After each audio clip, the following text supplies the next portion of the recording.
Hello friends, welcome to my YouTube channel apply smart ignite में। आज की इस वीडियो में हम बात करेंगे आरआरबी रिक्रूटमेंट एनटीपीसी ग्रेजुएट का फॉर्म फिल कैसे करें इजी तरीके से। तो चलिए वीडियो को एंड तक जरूर देखिएगा कि फॉर्म किस तरीके से भरना है हमको। फॉर्म भरने के लिए हमें सबसे पहले आरआरबी के ऑफिशियल जो होम पेज है वहाँ पे आना होगा। इसका इंटरफेस कुछ इस तरीके का है। यहाँ पे आके सबसे पहले हमें यहाँ पे लॉगिन, या अगर आपका ऑलरेडी अकाउंट बना हुआ है तो आप लॉगिन करके भी फिल कर सकते हैं, नहीं तो आप यहाँ पे क्रिएट अकाउंट पर क्लिक करेंगे। जैसे आप क्रिएट अकाउंट पर क्लिक करेंगे, यहाँ पर इसे ओके पर क्लिक करना है। ओके पर क्लिक करते ही यहाँ से आपका रजिस्टर हो जाएगा, अकाउंट आपका क्रिएट हो जाएगा। अकाउंट क्रिएट करने के लिए हमें यहाँ पर सबसे पहले हमारी नेशनैलिटी सेलेक्ट करना है। उसके बाद आप यहाँ पे आपका फुल नेम लिखेंगे, अपनी टेंथ मैट्रिकुलेशन जो सर्टिफिकेट है मार्कशीट उसके हिसाब से। यहाँ से आप अपना फुल नेम को रिटाइप करेंगे। यहाँ पे अगर आपने कोई भी आपका नेम चेंज हुआ हो तो यहाँ से आप यस करके आप आपका चेंज नेम भी लिख सकते हैं, नहीं तो आप सिंपली यहाँ पे नो कर देंगे। हाँ, नेक्स्ट आपको डेट ऑफ बर्थ आपकी फिल करना होगा। यहाँ पर रिटाइप डेट ऑफ बर्थ करना होगा। डेट ऑफ बर्थ भी आप अपने टेंथ के मार्कशीट के हिसाब से ही अपलोड करेंगे। नीचे आपको सिलेक्ट जेंडर पर आपका जेंडर सेलेक्ट करना है, जिस जेंडर से आप बिलोंग करते हो। यहाँ से रीसिलेक्ट जेंडर करना है। यहाँ पे आपको फादर का जो नेम है वो भी आपको टेंथ की मार्कशीट के हिसाब से ही अपलोड करना है। और आप यहाँ पे आगे रीटाइप फादर्स नेम करेंगे। यहाँ से आप अपनी मदर्स का नेम को फिल करना है। तो इसे भी आप मैट्रिकुलेशन टेंथ की मार्कशीट के हिसाब से ही अपलोड कर सकते हैं।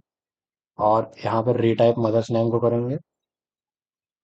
मदर नेम टाइप करने के बाद आपको यहाँ पे आपका कॉन्टेक्ट डिटेल देना होगा, जहाँ पे आपकी एक्टिव ईमेल एड्रेस देना है।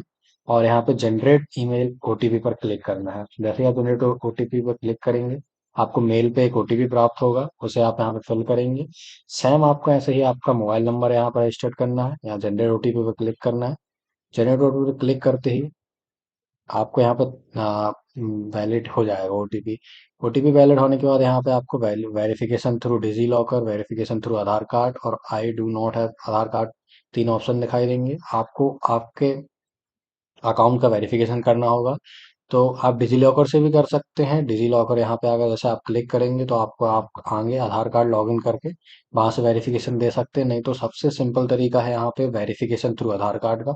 आप यहाँ पर क्लिक करेंगे। नीचे आपको आपका आधार नंबर देना है। यहाँ पे ओटीपी वेरिफिकेशन में जनरेट ओटीपी अगर क्लिक करना है, ओटीपी आपको दर्ज करना है। आपका जो आधार कार्ड नंबर पर मोबाइल नंबर रजिस्टर्ड होगा वहां पे आपका ओटीपी प्राप्त हो जाएगा। यहाँ से आप अपने ओटीपी को वेरीफाई करेंगे। वेरीफाई करते ही आप यहाँ पे आई कंफर्म पर क्लिक करेंगे। नीचे क्लिक करते ही नीचे आपको आपको क्रिएट पासवर्ड पासवर्ड क्रिएट करना होगा। पासवर्ड क्रिएट करते ही आप यहाँ से कंफर्म पासवर्ड करेंगे। यहाँ से आप आई एम नॉट रोबोट पर क्लिक करेंगे। जैसे आप क्लिक करेंगे, यहाँ से review and create and account पर क्लिक करना है। जैसे आप create review and create and account पर क्लिक करेंगे, आपका अकाउंट सक्सेसफुली क्रिएट हो जाएगा। और आपको आपका जो जीमेल होगा या मोबाइल नंबर होगा और जो आपका पासवर्ड आपने बनाया होगा, उसी से आपको यहाँ पे लॉग इन हेयर पर क्लिक करना है। लॉग इन हेयर पर क्लिक करते ही आपको कुछ इस टाइप का इंटरफेस दिखाई देगा, जहाँ पे signing into your RRB account आपको शो होगा, जहाँ पे आपको आपके आरआरबी अकाउंट को लॉग इन करना है। आपके पास लॉग इन करने के लिए दो ऑप्शन है। लॉग इन विथ आप आधार कर सकते हैं, या फिर log in with RRB account जो आपने अभी क्रिएट किया उससे भी कर सकते हैं। तो सबसे इजी होता है log in with RRB account. तो आप यहाँ पे क्लिक करेंगे। यहाँ पे आप अपना मोबाइल नंबर, ईमेल एड्रेस को फिल करेंगे जो आपने अभी क्रिएट एन अकाउंट पर क्रिएट किया था, रजिस्टर्ड किया था, उसे आप फिल करेंगे। आपकी सिंपल को यहाँ पे पासवर्ड फिल करना है, आई एम नोट रोबोट पर क्लिक करना है, और यहाँ पर सिंपली लॉग इन पर क्लिक कर देना है। लॉग इन पर क्लिक करते ही ये थोड़ा साइट का प्रॉब्लम हो सकता है, जिसमें फिर उसके बाद सीधे टू फैक्टर ऑथेंटिकेशन में आपको भेज देगा, जहाँ पे आपको आपका ओटीपी वेरिफिकेशन करना होगा। आप ओटीपी को मेल में भी भेजवा सकते हैं और आपके फ़ोन पर भी प्राप्त कर सकते हैं। तो यहाँ पे हम सेंड ओटीपी टू फ़ोन कर देते हैं। आपका फ़ोन आपका मोबाइल नंबर पर शिफ्ट हो जाएगा। इसे आपको यहाँ पे फिल करना है। ओटीपी फिल करते ही यहाँ पे लॉगिन पर क्लिक करना है। लॉगिन पर क्लिक करते ही यहाँ पर सिंपली आपको आपका जनरल इंस्ट्रक्शन वाला इंटरफेस दिखाई देगा, जहाँ पे अकाउंट वेरीफाई विद आधार का आपका ग्रीन दिखाई देगा। इसका मतलब आपका अकाउंट आधार से वेरीफाई हो चुका है। यहाँ पे आप ऑनलाइन एप्लीकेशन पर क्लिक करेंगे, जहाँ पर आपको 3 न्यू पोस्ट के लिए भर्ती दिखाई देंगी। जो CN06/2025, ये है NTPC ग्रेजुएट पोस्ट के लिए है। इसका फॉर्म अगर आपको फिल करना है तो इसकी अलग से वीडियो मैंने बना चुका हूँ। किस तरीके से आप इसका फॉर्म फिल कर सकते हो, उसे आप फिल कर लीजिएगा। Second, NTPC under graduate post के लिए ओपनिंग निकली हुई है, जिसको आप अप्लाई कर सकते हैं। उसके लिए भी मैंने वीडियो बना चुका है। आप चैनल पर विजिट करके इन वीडियो को देख सकते हैं। आज की इस वीडियो में हम बात करेंगे कि जूनियर इंजीनियर पोस्ट के लिए हम कैसे फॉर्म फिल करेंगे, किस RRB से हमें सिलेक्ट करना है, और इसकी क्लोजिंग डेट 30/11/2025 मतलब 30 नवंबर को इसका फॉर्म फिल होना बंद हो जाएगा, इसलिए उससे पहले आप क्लियर कर लें। फॉर्म भरने से पहले फ्रेंड्स एक रिक्वेस्ट है कि अगर आपको वीडियो अच्छी लगती हो तो वीडियो को लाइक करें। अगर थोड़ी सी भी हेल्पफुल लगती है तो चैनल को सब्सक्राइब करें, ताकि और भी ऐसी अन्य वीडियो आपको मेरे थ्रू प्राप्त हो सके। तो चलिए, जूनियर इंजीनियर का फॉर्म फिल करने के लिए हम सबसे पहले यहाँ पे अपना RRB सिलेक्ट करना है। RRB आप अपने जो नोटिफिकेशन इसमें रेलवे ने दिया है वहां से देख के आप इसको सिलेक्ट कर सकते हैं कि आपका क्या क्वालिफिकेशन है, आपकी इंजीनियरिंग किस स्ट्रीम से रही है, और किस जॉन पर कितनी वैकेंसी है, जहां से आपको इसके लिए अप्लाई करना है। इसके लिए आपको नोटिफिकेशन में सिंपली सबसे नीचे आना है, जहां पे आपको इसका सारा डिटेल्स दिया होगा। जैसे कि यहाँ पे क्वालिफिकेशन का दिया है पोस्ट पैरामीटर पर, एनेक्स एनेक्सर ए पे। नीचे ही आप स्क्रॉल करेंगे तो आपको यहाँ पे जोन वाइज वैकेंसी भी इसकी डिटेल्स दी होंगी कि किस जोन पर कितनी वैकेंसी है। तो आप इनको चेक कर लें, रिवेरीफाई कर लें कि आपको किस में अप्लाई करना है, एंड देन फिर यहाँ पे आप अपना RRB को सिलेक्ट करेंगे। मुझे फ्रेंड यहाँ से चेन्नई जॉन के लिए अप्लाई करना है, तो मैं यहाँ पे चेन्नई सेलेक्ट करूंगा। इन दो चेक बॉक्सों को क्लिक करूंगा और सिंपली नेक्स्ट पर क्लिक कर दूंगा। नेक्स्ट पर क्लिक करते ही यहाँ पर जो आपने अभी क्रिएट अकाउंट पे डाटा फिल किया होगा, या आपने कोई सा भी फॉर्म इससे पहले NTPC ग्रेजुएट अंडर ग्रेजुएट का फॉर्म फिल किया होगा, तो जो प्रीवियस डाटा आपने सेव किया है वो यहाँ पे कैप्चर कर लिया जाता है। इसे आप यहाँ पे कैंसिल करेंगे। कैंसिल करते ही नीचे देखेंगे आपकी पर्सनल डिटेल में नेशनलिटी आपकी पहले से फिल की होगी, आपकी डेट ऑफ बर्थ, आपका फुल नेम, फादर नेम और मदर्स नेम, ये सब आपको पहले से ही ऑटोफिल मिलेगा। ये आपके प्रीवियस डाटा के हिसाब से ही ऑटोफिल रहेगा, इनमें आप चेंज नहीं कर सकते हैं। आपने रजिस्ट्रेशन के टाइम पर जो भी डिटेल्स दी होंगी वही यहाँ पे फिल होंगी। नीचे स्क्रॉल करने पर आपको यहाँ पे आपके मैरिजल स्टेटस को शो कर दिखाना होगा। यहाँ पे आपको रीजन सेलेक्ट करना है, यहाँ पे आपकी मदर लंग सेलेक्ट करना है, एंड यहाँ पे choice of language for examination, आपको जिस भी लैंग्वेज पर एग्जाम को देना है आप उसे सिलेक्ट करेंगे। मुझे हिंदी पे देना है तो मैं permanent visual mark for identification, आपकी बॉडी में कुछ ऐसे मार्क्स होंगे जैसे तिल होंगे, मोल होंगे, तो उन्हें आपको यहाँ पे फिल करना है। या फिर कुछ भी जो विजुअल मार्क्स है उन्हें आपको 2 मार्क्स को यहाँ पे आइडेंटिफिकेशन के लिए फिल करना है। नीचे आने पर आपको यहाँ पे आपकी कास्ट की डिटेल्स देना है, कम्युनिकेटिव डिटेल्स देना है। जैसे आप अनरिजर्व से तो सिंपली अनरिजर्व पर क्लिक करेंगे। अगर आप SC ST OBC से अप्लाई करते हैं तो आपको यहाँ पर आई एग्री पर क्लिक करना है, जहाँ पे आपको आपका कास्ट का नेम फिल करना होगा, आपका कास्ट सर्टिफिकेट नंबर फिल करना है, किस अथॉरिटी ने आपका कास्ट सर्टिफिकेट को इशू किया आपको उसे फिल करना है। जैसे मेरे केस में सब डिविजनल मजिस्ट्रेट ने, इसे SDM बोलते हैं, उन्होंने इस कास्ट सर्टिफिकेट को ऑथराइज किया है, तो आप उसे सिलेक्ट करेंगे। इशूइंग स्टेट सिलेक्ट करना है आपको कि आप किस स्टेट से बिलोंग करते हैं। जैसे कि मैं मध्य प्रदेश से बिलोंग करता हूँ, तो मैं यहाँ पे मध्य प्रदेश सिलेक्ट कर लूंगा। यहाँ पर कास्ट सर्टिफिकेट किस डेट में इशू हुआ आपको उसे फिल करना है। एंड अगर डू यू विश टू, आपको अगर फ्री पास चाहिए एग्जाम देने के लिए, एग्जाम सेंटर जाने के लिए, तो आप यहाँ पे यस पर क्लिक करेंगे, और आपका नियरेस्ट रेलवे स्टेशन को आपको फिल करना है यहाँ पे, और अपलोड डॉक्यूमेंट्स में आपको आपका कास्ट सर्टिफिकेट को अपलोड करना होगा। अगर आप फ्री पास नहीं चाहते तो सिंपली यहाँ से नो कर दें, तो आपको कास्ट सर्टिफिकेट अपलोड नहीं करना होगा। लेकिन फ्रेंड मैं कहूँगा कि आप कास्ट सर्टिफिकेट को अपलोड करें, ताकि आपको फ्री पास प्राप्त हो सके। यहाँ से आप अपलोड डॉक्यूमेंट्स पर क्लिक कर सकते हैं। नीचे स्क्रॉल करने पर आपको पोस्टल एड्रेस डिटेल देना होगा, जहाँ पे आपका present address and permanent address आपको फिल करना होगा। मेरे केस में ये ऑटो फिल है, क्योंकि फ्रेंड्स इससे पहले मैंने ग्रेजुएट फॉर्म फिलअप की वीडियो बनाई थी और उसमें मैंने ये सब फिल किया था, तो ये सब ऑटो फिल आ रहा है। आप अपने हिसाब से यहाँ पे स्टेट जो भी आपका हो उसको सिलेक्ट कर सकते हैं, डिस्ट्रिक्ट सिलेक्ट करना है, आपको आपका एड्रेस लिखना है, present nearest city and major town जो होगा उसे लिखना है, पिन कोड फिल करना है। और सेम ऐसे ही आपको परमानेंट एड्रेस में भी फिल करना है, अगर आपका अलग हो तो परमानेंट एड्रेस, अगर दोनों एड्रेस सेम है तो सिंपली यहाँ पे चेक बॉक्स पर क्लिक करके यहाँ से सेव पर क्लिक करके आप नेक्स्ट पर क्लिक कर सकते हैं। नेक्स्ट पर क्लिक करते ही फ्रेंड्स आपकी अदर डिटेल्स आपका यहाँ पे शो होने लगेगी, जहाँ पे आपको कुछ डिटेल को आपके फिल करनी होगी। जैसे कि अगर आप एक्स सर्विसमैन से बिलोंग करते हैं तो आपको यहाँ पे यस या नो कर का ऑप्शन होगा, तो आप यहाँ पे यस या नो कर सकते हैं। मेरे केस में ये सभी चीज़ नो है, इसलिए मैं नो ही फिल करूंगा। आपके केस में अगर कुछ भी चीज़ अप्लाई होता है तो आप उसे अपने तरीके से फिल कर सकते हैं। जैसे पर्सनल विद बैकवर्ड डिसेबिलिटी को आपको यस या नो करना है। स्क्राइब डिटेल आपकी यहाँ पे आपको फिल करना है यस या नो करके। और नीचे आपको आपका इकोनॉमिकल बैकवर्ड क्लास डिटेल आपको देना है। अगर आप ईबीसी के अंडर आते हैं तो आपको यहाँ पे यस करना है, नहीं तो नो पर क्लिक करना है। डिटेल ऑफ सर्वेनिक रेलवे एप्लीकेंट, अगर आप पहले से एम्प्लॉय हैं रेलवेज पे तो आपको उसे क्लिक करना है।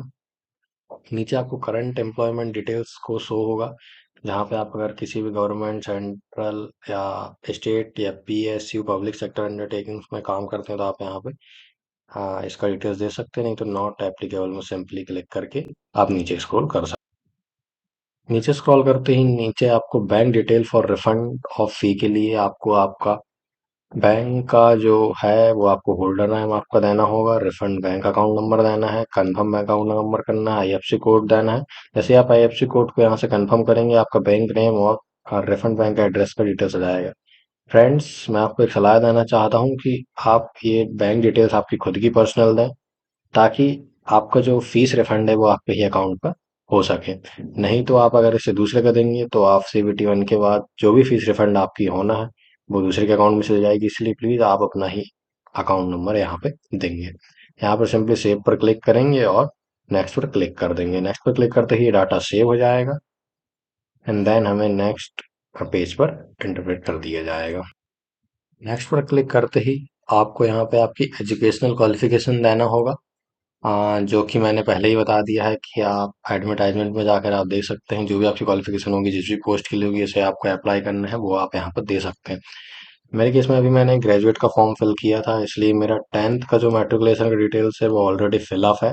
आप यहाँ पे इसे एडिट करके भी इसको एडिट कर सकते हैं, डिलीट करके फिर से ऐड कर सकते हैं। अगर आपको फिर से ऐड करना है तो आप यहाँ पर नीचे क्वालिफिकेशन में जाके मैट्रिकुलेशन क्लास सेलेक्ट करके इसे फिर से ऐड कर सकते हैं, अगर आपने अभी तक नहीं इसे ऐड किया है, फर्स्ट टाइम ऐड कर रहे हैं तो। और अगर आपको इस पोस्ट के लिए आगे बढ़ना है तो आपको एक degree in engineering, 3 year diploma in engineering, bachelor degree of science, इनमें से किसी एक क्वालिफिकेशन को ऐड करना होगा। मेरे केस में डिग्री इन इंजीनियरिंग है तो मैं इसे सिलेक्ट करूंगा।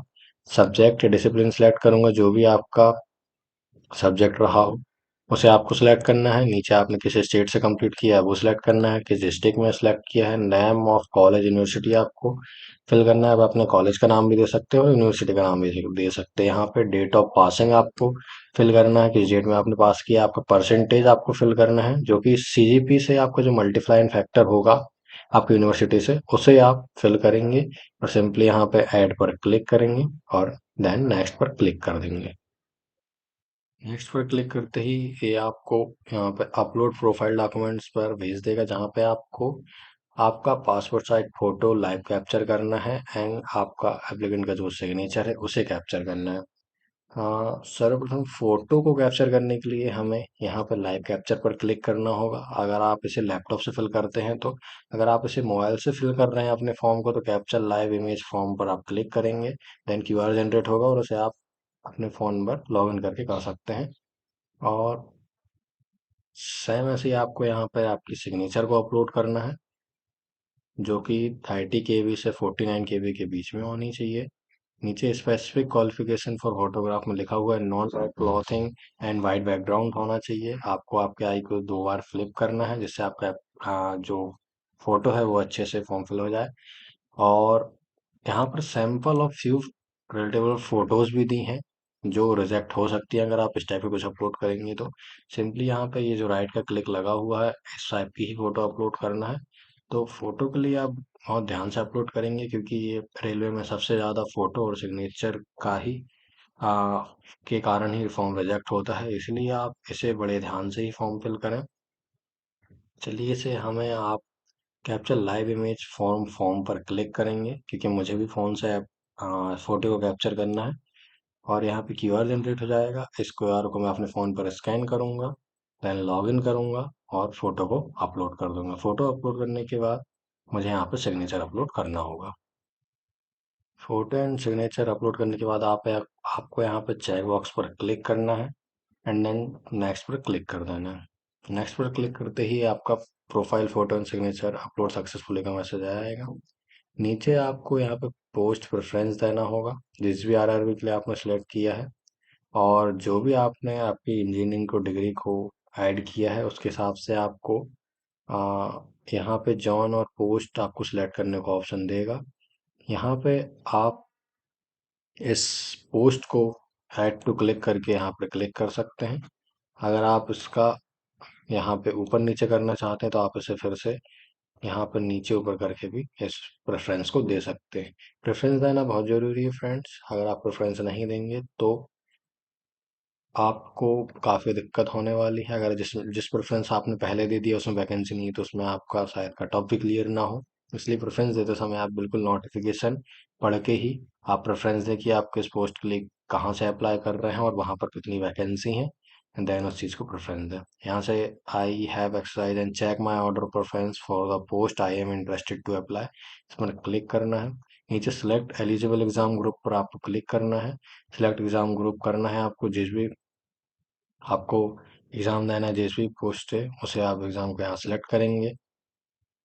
नीचे आपको यहाँ पर आई चॉइस बॉक्स पर क्लिक करना है। यहाँ पे जहाँ से भी आप एड्रेस मतलब आप फॉर्म फिल कर रहे हो वहाँ पे आपको एड्रेस लिखना है एंड देन प्रीव्यू एप्लीकेशन पर क्लिक कर देना है। प्रीव्यू एप्लीकेशन पर क्लिक करते ही आपका एप्लीकेशन प्रीव्यू ओपन हो जाएगा, जहाँ पे आपको आपने अभी तक जितना भी फॉर्म फिल किया है वो सभी चीज़ शो होने लगेगा। आप एक एक करके आपकी सारी डिटेल्स को चेक करेंगे, रीवेरीफाई करेंगे, ताकि फॉर्म रिजेक्ट होने से बच सके और बाद में ऐसे करेक्शन फॉर्म नहीं करना पड़े। इसलिए आप इस चीज़ को पहले ही अच्छे से क्लियर कर लें, चेक कर लें कि कुछ गलती नहीं हुई हो, और जो जो चीज़ मैंने बताया वो गलती आप बिल्कुल ना करें, नहीं तो फॉर्म रिजेक्ट हो सकता है। सिंपली यहाँ से आप इन चीज़ को अच्छे से रीवेरीफाई कर लें। नीचे स्क्रॉल करते ही यहाँ पे आपको एक चेक बॉक्स दिखाएगा, I have recheck the above details and found correct. इसको आपको क्लिक करना है। यहाँ पे अगर कुछ भी आपको गलती दिखाई देती होगी तो आप यहाँ पे एडिट करते हैं, नहीं तो सबमिट वाले ऑप्शन पर क्लिक कर सकते हैं। जैसे ही आप सबमिट वाले ऑप्शन पर क्लिक करेंगे आपको न्यू पेमेंट गेटवे आपको ओपन हो जाएगा, एंड देन उस पेमेंट से आपको पेमेंट कर देना है एंड आपका फॉर्म फाइनली सबमिट हो जाएगा।